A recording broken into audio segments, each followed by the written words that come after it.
All right. Well, now, without further ado, we got to get to the main event, Brian, because all of that was the SmackDown and everything was merely the appetizer, the soup zone, because the big meal was the following night, Backlash, and these people, the crowd was the matches were very good, but the crowd made it.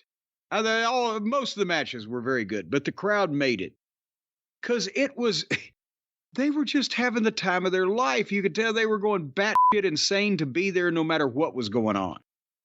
And that's the kind of crowds that they need to be telecasting from around the world back to the people here to make themselves look like something. Because make them competitive.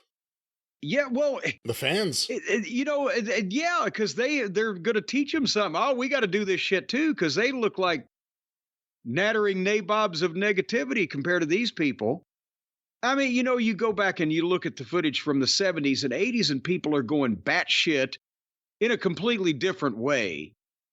But there was always noise. There was always something going on. Well, that's, what these people are, because it's, as they used to call in the business, virgin territory. When you opened up a market that hadn't had live wrestling in years, it was virgin territory, and the people would start reacting again like that because they were starved.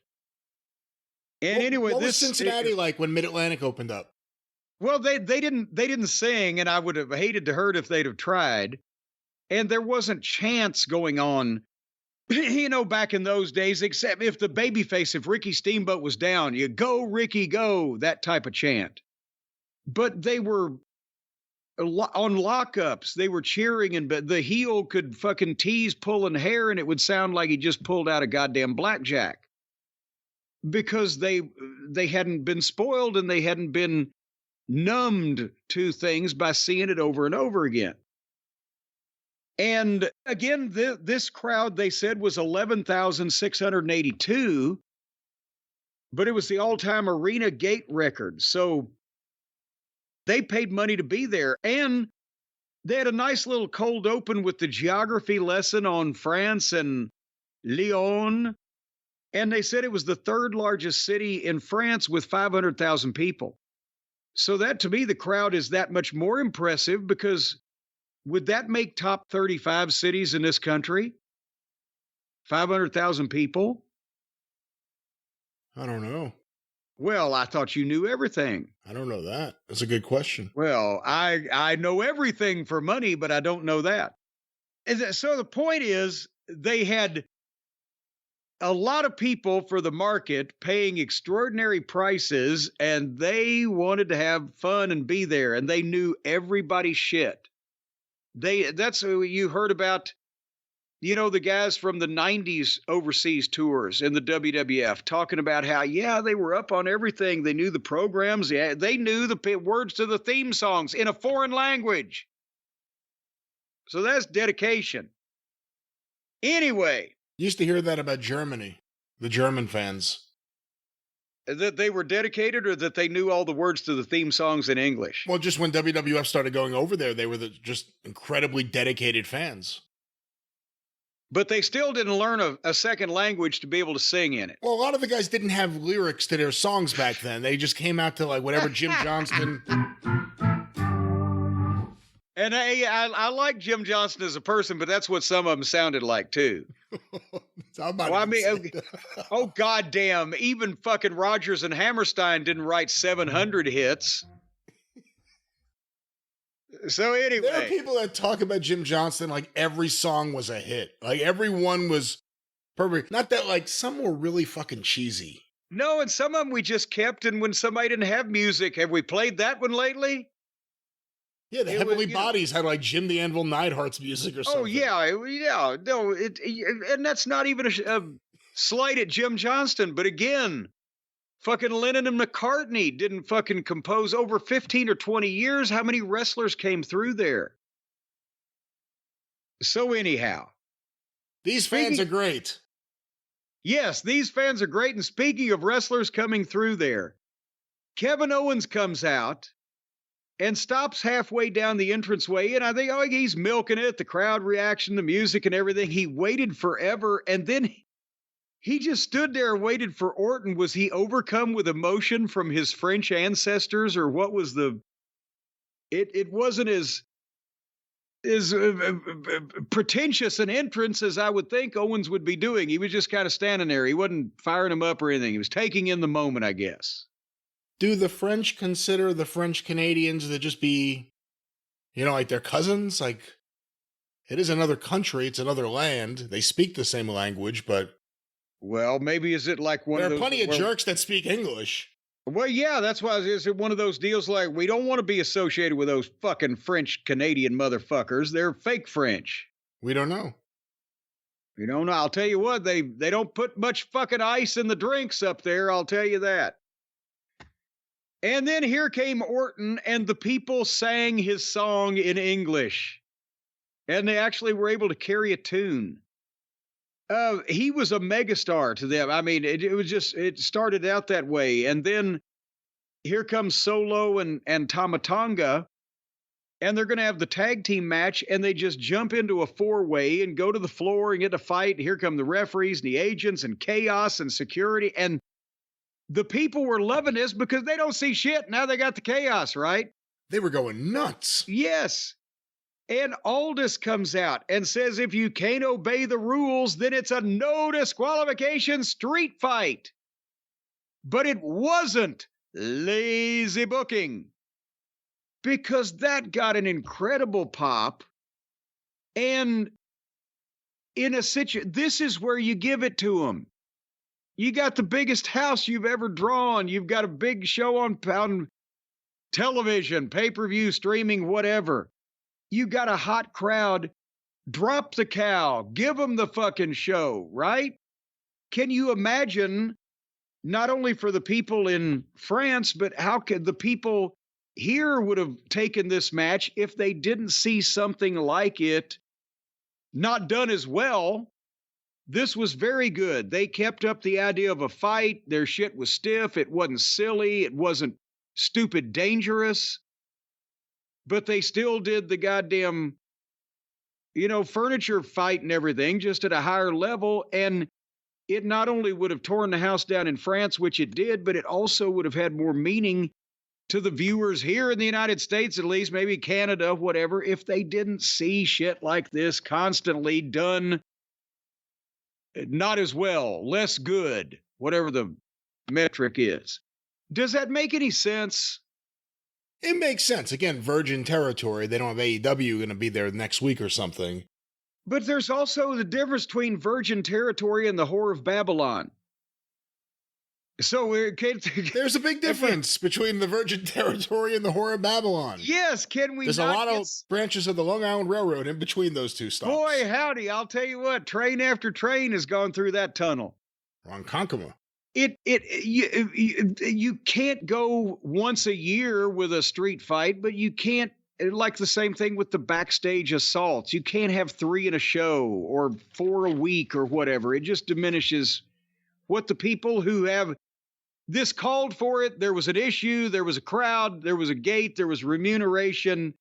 You're not building Lyon, France, a return house next month. Give them the blow off. Right? This is where it works, and it would have worked on television even better if we didn't see so much like it done more poorly. But, they did do the furniture, but not to a ridiculous degree. But people had to fall through the tables.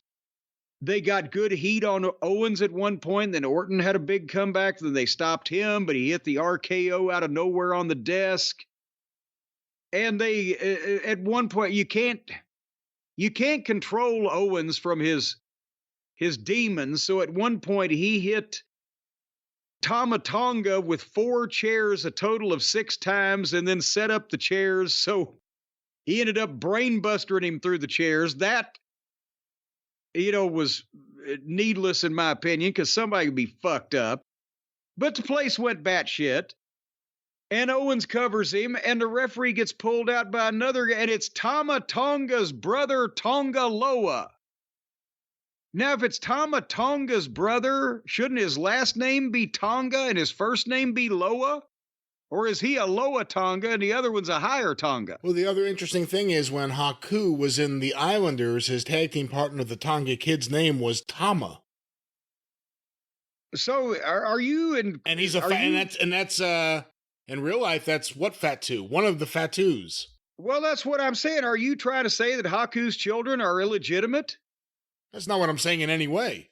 Well, that sounds like it. What I'm saying is you're blaming the Tonga Kid. I'm not blaming it. There's no blame. And the Tonga of the Loa. I applied no blame for any reason. There's no reason for blame. I'm simply playing the name game, not the blame game.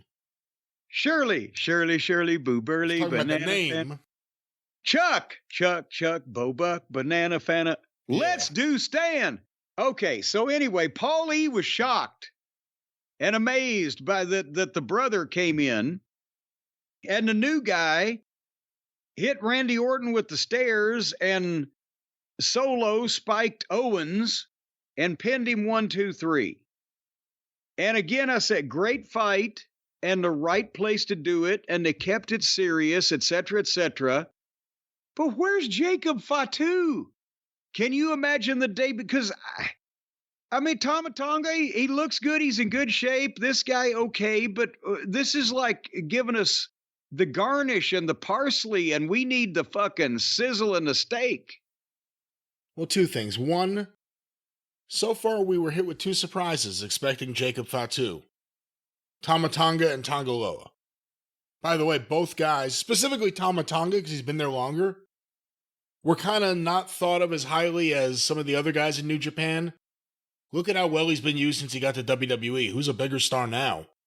Well, and the thing also is Tama Tonga helps Solo because Solo's still green, and you can tell that Tama Tonga is more experienced and a little more smooth and can maybe help him along. But go ahead. And I like the energy he's giving off, where he's just like this crazy guy that, you know, he rams cars into Kevin Owens' car and he, you know, is out there just starting fights.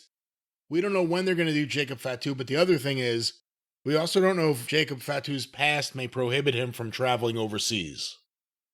Ah, yes. Well, no, but France, they'll take anybody, won't they? But now everyone's sitting here waiting for Jacob Fatu. I mean, now it's kind of a... Well, but actually, no, we are, and people in the know are, but the wider general audience isn't waiting for him because they don't have a fucking clue that he's there or he's coming. And again, Roman has to come back somehow. And if we're led to believe he's coming back as a babyface, or even if he's coming back as a heel and they're doing some weird heel versus heel bloodline feud, he's going to need people on his side too.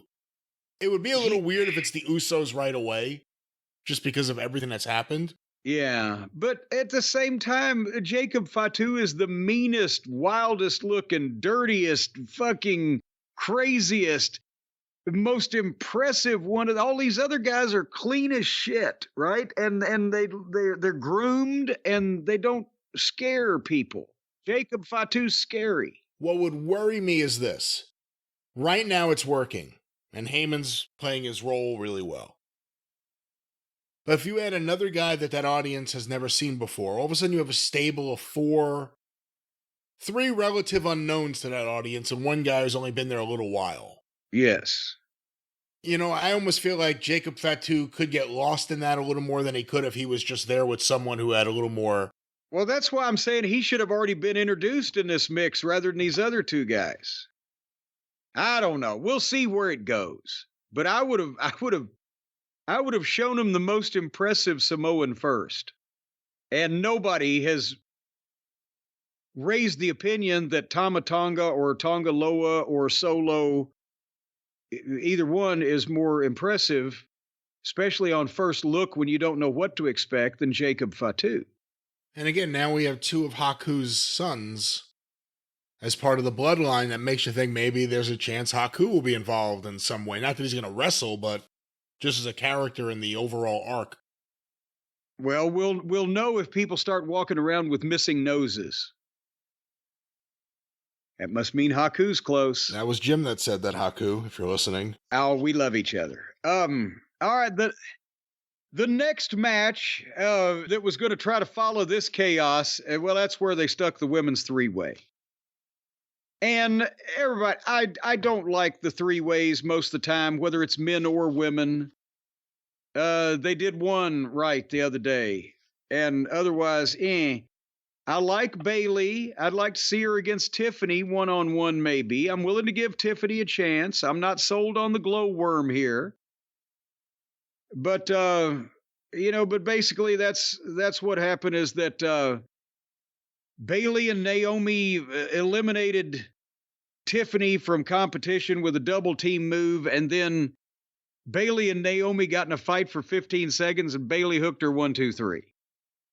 But I will say, coming good out of this match, Brian, and maybe this is something we can discuss, Samantha Irvin has sold me, or won me, or bought me, or she's got me in her camp. She ain't buying you, I'll tell you that. Whatever the term is, I'm a Samantha Irvin fan now. The inflections, the facials, she's standing there, she's doing a good job. I wanted to praise her there. They're presenting her really well. They're making her almost an attraction. And also, from what I understand, I guess the previous regime had her tone down a lot of her, I don't know what you want to call it, exuberance, her personality as a ring announcer, whatever you want to call it. They had her tone it down. Now they're letting her get into it. And the other thing I told you before, apparently she doesn't know the results to any match. So when she's sitting at ringside, she gets invested in this stuff because she doesn't know what's going to happen. She wants it that way. Yeah. She's great. Well, and she's got the Beatles tattooed on her arm. She's great. They're crazy if they were trying to tell her to tone it down, because she comes off doing this more like the Bruce Buffer, the good Buffer in the family, the Bruce Buffer type of introduction, and etc. But anyway, I got that out of the women's three-way. What else did I miss? I know there was a women's tag match because I wanted to talk to you about that. I don't even remember there was a three-way. I think I skipped this one. Well, there you go. Because the world title was on the line next with Damian Priest defending this prestigious and title with this long history against Jey Uso. And again, they lucked into something here with this crowd. I don't care whether anybody ever watches this match again. This was incredible footage that you could not buy or pay for or manufacture for every Jey Uso package they do until the end of time. The entrance was amazing. Were those all cell phone lights that they were bobbing up and down, the lights on their cell phones? I would think so, yeah. If you didn't see this, folks, the whole building turned their cell phone lights on. They're playing Jay's, music, rap music, whatever the fuck, but they're bobbing up and down with the cell phone lights and the people waving their arms and they're yeeting. And Jay comes down for all the way from the cheap seats up at the top, all the way through the crowd. And the people are loving him, and the whole place is shaking. The hard camera up in the stands is shaking with this reaction going on. And that's why I'm saying, whatever else that happened from this match, they got footage that they couldn't have gotten under any other circumstance that makes him look like the biggest star in the fucking business. That entrance was, you couldn't replicate that if you tried, could you? No. And again, it's one of those things, we're not big fans of him in the ring, but he's super over with them, his catchphrases, and again, a special crowd. But that was a really special entrance. And then the bell rang. It wasn't as bad as WrestleMania because you didn't have Uso opposing Uso, where two guys who work very similarly and both of them are kind of sloppy were opposing each other. Priest is good, and he looks great. He's tanning. He's being aggressive. You can tell he really wants this to work, the world title of blah, blah, blah. He might be trying to stop and lead the people a little bit too often. And by lead the people, I mean when you stop and you give them the dirty look, or you stop and you give them the gesture, or you stop and you do whatever. I'm not saying you shouldn't do it. He did a plethora. That's our word of the day of those. But it's nowhere near. Jey Uso has gotten both too hot doggy and too sloppy at the same time. He's like one of these skateboard guys that only hits half of his tricks and then takes a bow after all of them. Do you know what I mean? His work is not, amazing enough that he can do all this hot dog and bullshit and get away with it, in my opinion, for long. It worked in Leon, but I'm not sure that it won't wear thin on people. That's what I'm saying. I don't know. To me, the other problem is, and I've always liked him, but specifically here, whether it was just the whole presentation, the outfit, and whether it was the match, whatever it was, Damian Priest doesn't feel like a world champion to me yet. Well, that's the problem. You can tell he's trying. He's putting everything into it, but I mean, again, they made the belt up for Seth. And then Seth gets beat by Drew, but here this guy cashes in. Remember there's been some famous cash-ins from people that you would have never believed would have been the world champion, and they weren't for very long. So this is not like he didn't culminate a long quest by winning this thing fair and square in a big advertised match. It's not conducive to making people think that he's the world champion. But he's trying. You brought up Seth. Did you see Seth and Becky were at the Kentucky Derby? Yes, and somebody on social media said, and I agree as a Louisville native, it's an amazing accomplishment when you can say that Becky Lynch had the ugliest outfit at the Kentucky Derby. She looked like she was in a fucking can of biscuits that had popped in half. Well, everyone was talking about it, but also Seth Rollins shaved. Who knew he looked like Ed Norton? Hey, no, not that Ed Norton, the other Ed Norton. But I didn't see any clip of him walking. So we can't tell how good he was walking. I just saw the clip of them standing there. Did anybody get a walking appraisal? No. Unless they had a cart, he did some fucking walking. Churchill Downs is goddamn huge, and I know they were guests. They probably got driven in, but the neighborhood around Churchill Downs is not what you would call posh, to say the least. And some of those people that have houses and little yards there make as much money Derby weekend as they do all year by charging people $100 a car to park in their fucking yard. It's an amazing goddamn layout to see, where there's cars in every alley, yard, patch of grass, nook and cranny, whatever. They take it quite seriously out there. Maybe they ought to do WrestleMania at Churchill Downs some year. They had $156,000 for a horse race. With the infield with chairs, they could do North Korea levels, 180, 190,000. Not enough parking. I'll open up the castle. Castle grounds, parking, $5,000 a car. We got 3 acres. Take your pick. Get here early to be close to the gate. Is that the end of this match? Yes, well, was it? No, it's not. They did a bunch of stuff. What they did was they did a bunch of stuff, and J.D. McDonough got involved, and Priest ain't happy about that. He wants to handle his own business. But anyway, J.D. put Priest's foot on the ropes, and then Uso dove on J.D. and speared Finn, but Priest crotched Jay on the top rope and chokeslammed him off the top 1, 2, 3. And then Finn and J.D. got back on Jay, but Priest pushed him off and bitched him out and said, "There will be none of this, because it's not fair, and I don't need your help." That's what he was saying. Whether or not it happens, do you think he needs to be a babyface right now? Considering the role? No, actually, I would hope they would have been putting more heel heat on him a little bit instead of having him still play with the children, since Rhea's gone and Dominic is gone.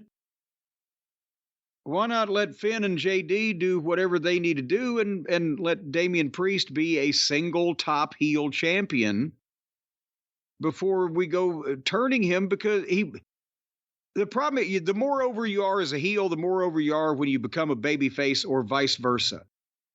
And I think he had been kind of minimized or subliminalized over the past few months with all the other bigger stars and more exciting things that were going on, and the dilution of the Judgment Day to a goddamn social club with spooky lighting. And they ought to concentrate more on letting him run with his title before they switch him. Well, now we want people to like him. He stands up for himself. Whatever. I don't know.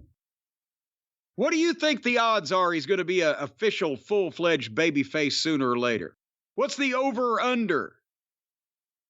I think it will be over if they do it right, and it'll be under if Tony Khan books it. So over if they do it right and under if they do it wrong. Well, you know, Brian, you can make money with that prediction. Just right there, you can make money with that because you can go right now and you know how to download those fancy new apps they got these days, right? I could do that. Well, you download the app for Pick Six, the new fantasy game from DraftKings, an official partner of the NBA. Now, they can't be fully responsible for the NBA, folks. If your favorite team loses, don't blame DraftKings, but they are a partner. And with the new Pick Six fantasy game app, you just download that. And the NBA playoffs, I guess, are going, they're going to be going on for the next, 3-4 months now? Well, not that long, but the Knicks start tonight. So, next round. Well, they could nick one. But the thing is, these playoffs go on forever, and there's a lot of overs and a lot of unders, a lot of more and a lot of less. So what you do is you pick between 2 and 6 players, and you choose if they're going to have more of a stat or less of a stat. More rebounds, more points, more assists, more than who you say, more than who the other guy says. That's who I say. And then you track your picks, and you play against those other people who may or may not know shit from apple butter about this subject. And you get a shot to win huge cash prizes. Those huge cash prizes are just plain big. So right now, you download the DraftKings Pick Six app, use the code JCE, that way they know we sent you, and you're with the cool kids, and then you start winning money. Just say, little Farquhar over there is going to have more than 3 rebounds, or little Pismo on the left is going to have less than 6 points. And with a name like Pismo, he probably will. Or you can even pick on whether, one guy's going to break more or less than one leg, and just a variety of things. What about the home runs? The home runs. What about the touchdowns? Touchdowns. The hat tricks. Hat tricks. And other so much words more. And phrases. And I don't know how they apply to real sports, but you do, folks, and you can pick them now. More or less, under, over. The choice is yours. The crown is yours. The money will be yours. That's the code of JCE only on the DraftKings Pick Six Sports app thing, fantasy game. Just start downloading now. But now, if you have a gambling problem, that's a problem gambling, and that's not a problem that's actually a problem stopping gambling. The gambling is no problem. It's the stopping of the gambling that may be the problem. Do we have a recorded announcement that will help these people before they go to the poorhouse? We certainly do. Here's an announcement for people who are currently struggling with gambling. You're fucked. No, let's go to this. Call 1-800-GAMBLER. 18 and over in most eligible states. Age varies by jurisdiction. Eligibility restrictions apply. Pick Six not available in all states, including but not limited to Connecticut and New York. For up-to-date list of states, visit dkng.co/pick6states. Void where prohibited. See terms at pick6.draftkings.com/promos. It's a great selling point to have for people in New Jersey. Well, for people in New York and Connecticut to get them to New Jersey because it's not available there, according to Fred's announcement. Is that a real motherfucker? Fred? Yeah. Yeah. Yeah, he's got to be He's a hard-working man. He's a hard-working guy. He's got a family. He's an owl voice, artificially intelligenced voice. He doesn't have any human emotion in that voice. There's no gravel in that. There's no sorrow. There's no heartache. He's never experienced love and anger and fear. You can tell in the voice that he doesn't have there. That's a fake voice. Well, he, whether real or fake, is concerned for you, the struggling gambler. He's not concerned for me. He doesn't give a shit about me. Not you, the struggling gambler out there, I said. Well, if he doesn't give a shit about me, why should he give a shit about them? All right, well. You know what else I gave a shit about? The next match. Because the next match was for the women's tag team title with Asuka and Kerry against Jade and Bianca. And I am fascinated with how that they are pushing Jade Cargill, how that they're getting her over, how they're hiding the weaknesses, accentuating the strengths, etc. And I wanted to see the next chapter in that, so I did pay 80% of attention to this match. Did you watch this match? I certainly did. I wanted to see how Jade was going to do in there. I'm a fan of Bianca's. I'm a big fan of the Kabuki Warriors. They're so committed to their act, and I call it that because it's an act for them, that they never break. And in this specific match, I thought Kairi Sane was going to break in half a few times. Well, I think that's why they gave them to Jade for opponents, because they're so small she can just pick them up and just throw them away. Well, that finish. I'll let you talk about the finish. Wow. Well, but here they've got something with Jade Cargill and Bianca Belair. Are they what we have never had in women's wrestling? Are they the Road Warriors of women's tag teams? They look fucking great. They're wearing matching colors, even though the outfits are different, but they're wearing matching colors. They look great together. Between Bianca being jacked up through the arms and Jade being bigger than everybody, they can throw these girls around. They can be physically dominant. And I like Bianca better when she's with Jade, because I've told you, her entrance, the skipping and the twirling the hair and the smiling and it's off-putting to me. I hate the music, I hate Bianca Belair's entrance. I love Jade Cargill's entrance. She looks like a superhero. She looks like a fucking star. The camera angles, the pose, the whole 9 yards, the pageantry of the thing, the music. Yeah, great music. And now they look good together because they're wearing the matching colors and they've got kind of a team motif going on. And Bianca's work in the ring is definitely better than Jade's. So Jade helps me like the look of the team, and Bianca helps me like the work of the team. And so I think the sum of the parts is greater than the whole. Or we're not talking about Nia Jax now, though. But so we'll leave the whole alone. And they had a tag match where they got a long heat on Bianca, but she was fighting for the tag, selling big, fighting for the tag, and finally hit it. And then Jade comes in, and you can tell that they have again carefully chosen and or prepped what Jade is going to do. And she nailed a number of things. And then the heels got on her and started double teaming the shit out of her with kicks. And that's where I thought that either the participants or even the producer, whoever laid this out, Jade is not smooth enough as a worker that she needs to be taking these multiple kicks where I kick you here and you bend over, and I kick you in the face, you stand up straight, and I kick you here and you jump down and turn around. You know what I'm saying? Putting herself in position accidentally by being kicked back and forth looked a little awkward, and then they got lost. And it was Jade that was lost, and you could tell. But finally, the heels got it back because they're the experienced veterans in this, and they got the double arm bars so that the baby faces could do the double modified gotch lifts, which you don't see a lot of the women doing. And anyway, then boom, boom, boom. Jade gave Carrie her finish, which was, I can't remember the exact chain of events, but she lifted her up upside down, threw her up on her shoulder, spun her around, threw her up in the air, caught her by the arms, and then gave her the fucking face plant like Beth Phoenix used to use. Boom. And that was, the poor girl only weighed 100 pounds, but still that was some coordination. And then Bianca hit her finish on the other girl on top of the first girl, and 1, 2, 3.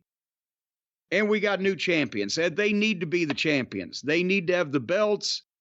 They need to keep coming out and looking like the super team. And except for, what was it, a minute there when they got lost and Jade wasn't sure what to do, and you could kind of tell if you were looking, they've made her look like $1 million the past couple months, whereas she was in AEW for 2 years, and it's kind of like the rib, like, here comes Jane again. Not to compare Bianca Belair to Barry Windham, but just using her as an example here, or using him as an example here, and I think Bianca Belair is fantastic. But I think that's a better comparison. Not the Road Warriors, but Luger and Windham. Okay. Jade's more like early Luger. You put her with these people, hope she learns something, hope she learns how to do a match, how to think about a match. But you put her in there with someone who could work, someone who could really work circles around most of the women on the roster. So I think that's more the way I see it than the Road Warriors. Well, I was looking for the big, dominant, all they need some spiked shoulder pads. And maybe, who's going to have the mohawk, Bianca or Jade? No takers, eh? No takers. Well, and we're not even talking about him. But yeah, so I like that team. I'm interested to see what's going on there. And then we came to the main event of the evening for the WWE. What is the title now? The undisputed. Where is it? The undisputed WWE champion or the undisputed world? No, the other guy's the world champion. Let me ask you this. If Damian Priest says he's the world champion, doesn't that mean he's disputing that Cody is the fucking undisputed champion? Cody was the Universal Champion. But they quit saying that. Right. Who's WWE? Which one of them is just not world, no actual body, just WWE? It's Cody. Because the world title is the one that Damian Priest won from Drew McIntyre after he beat Seth and only held it 5 minutes and 46 seconds. But the point of that we've been trying to drive home about, goddamn, just have one champion. Here's another illustration. What do you call the undisputed champion? Well, because what do you mean? What do you call the undisputed champion? We call him the world champion. Well, the other guy's the world champion. Isn't that guy disputing the fucking other guy being the undisputed champion? Who's disputing who here? All right. After AJ entered the ring, before Cody even started, the fans were just singing at the top of their lungs. And dancing. Their hands were going. I mean, it was like a lot of movement. It was like goddamn jazz hands, and the fucking in the funhouse mirror, everything was shaking, and the building was shaking, and they were shaking, snapping their fingers. They were moving round and round. And they were singing.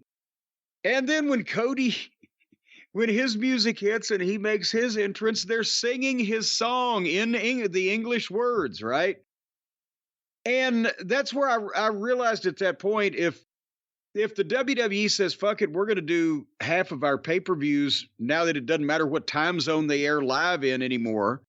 We're going to do half our pay-per-views around the world for crowds like this. It'll pay premium fucking money and be thankful for the experience. Wow, that sounds swell. So, I mean, the whole This match was excellent. It's two wrestlers, veterans. They're smooth. They can work. They're not going to do anything stupid. They're not going to do anything unnecessarily dangerous. Everything's dangerous and there's risk, but they're professionals and they're not going to do stupid shit. But the crowd also helped put the match over the top too, because they were batshit. But with Cody and AJ, and it's I'm not trying to be detrimental to AJ's talents when I've said that nobody really wanted to see this match as a big match to pay to see, because everybody knows that Cody's not going to lose it after he just won it, now that everybody's smart. That's something that the guys in the days gone by didn't have to put up with. Well, you could have a challenger the next month and people, oh shit, they'd get worried. Oh my gosh, this guy looks tough. Now everybody's smart. Okay, they're not going to change it that quick. But I can't think of too many people on the roster that Cody could have a better match with, and just a good world title defense against a guy that's had a name and has been there and etc. And they're pros and they know what they're doing. And plus, I actually got to see somebody take a backdrop. Good God. Last week in a 5-minute segment, I saw a motherfucker's chop 62 times. This is the first backdrop I've seen in a month and a half in a wrestling show. Anyway, they built it from the start. So they did wrestling first, and they got rougher. They did some running spots, and then they pulled out bigger bumps.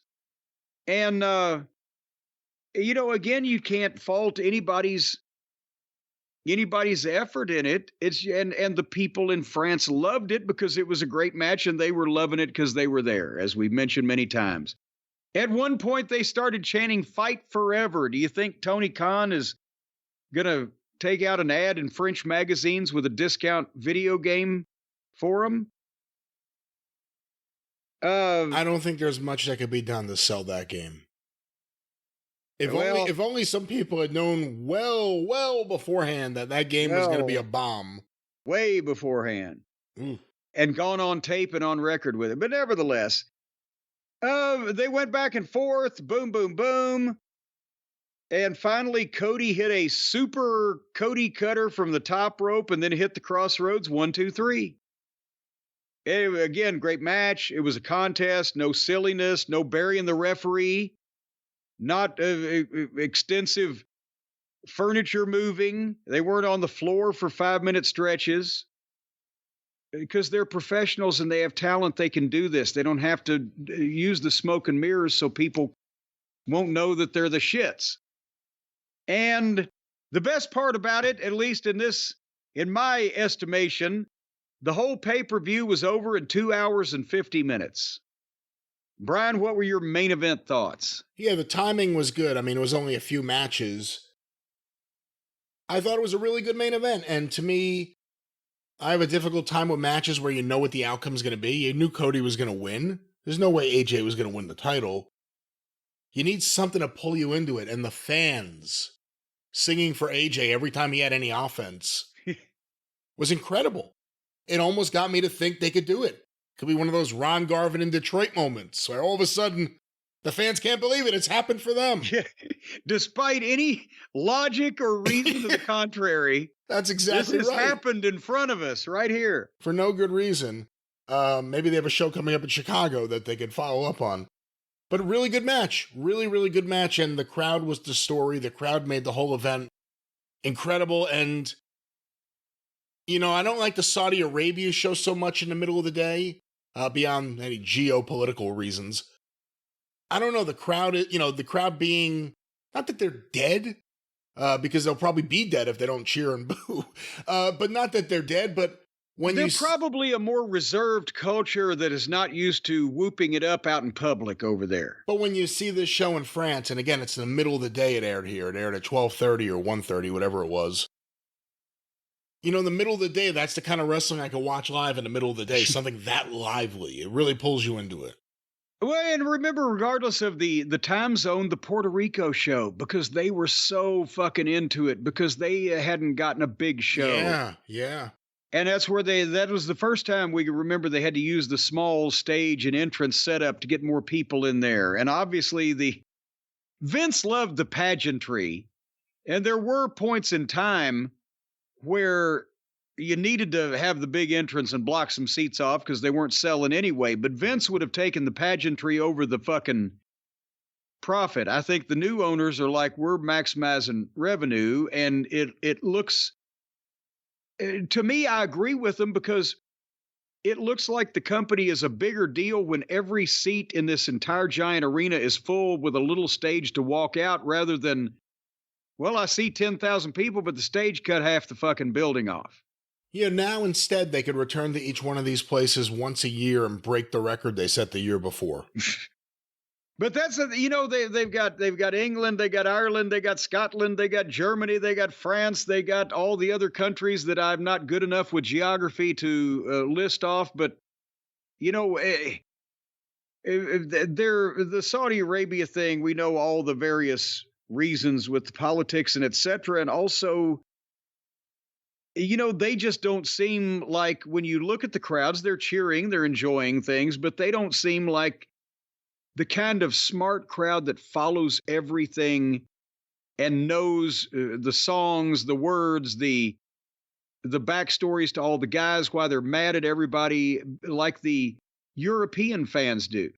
And I think that's, they're going to be able to make a lot of fucking highlight videos off shit they're going to do internationally over the next little while. Well, the fans keep cheering when their favorite soccer players aren't yanked off the field and shot in the head. It usually helps that fan base continue with their jovial cheers and songs and chants. But that was AJ versus Cody, and that was Backlash. Yes, and this has been the Jim Cornette Experience. So we're coming back to do more of these programs on different topics in a few days with the Drive-Thru, aren't we? That's right, and Ric Flair's on the loose. Vince McMahon's up to his dirty tricks. Tony Khan. Still scared for his life, probably. He can't take this lightly. He needs some attention. I'm sure he'll do something. Well, I'll tell you one thing. I've got to get off here now because I got to call and order me a Paisano's pie. Direct from the bathroom in Gainesville. Paisanos. Can you imagine? It's like a family pizza place. He's in there. Ric Flair's causing problems.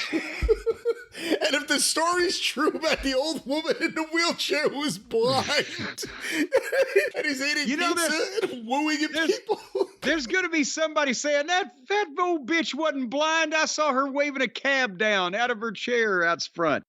Yeah, you know what? The woo is the least problematic part of it. She didn't get to see what he whipped out. Hey, the biggest problem was they wouldn't stock the wings and the energy drink at the bar. I wonder if Paisanos has a liquor license. Or is this like where you get tokens for the fucking to shoot the water in the clown's mouth type of pizza place?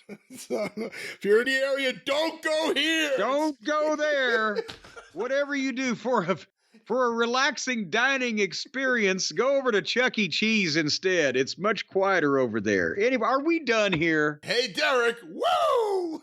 Yes, we are done. Quit knocking the nature boy. I was trying to give you a nice little graceful way to say goodnight, Gracie. Okay, hold on.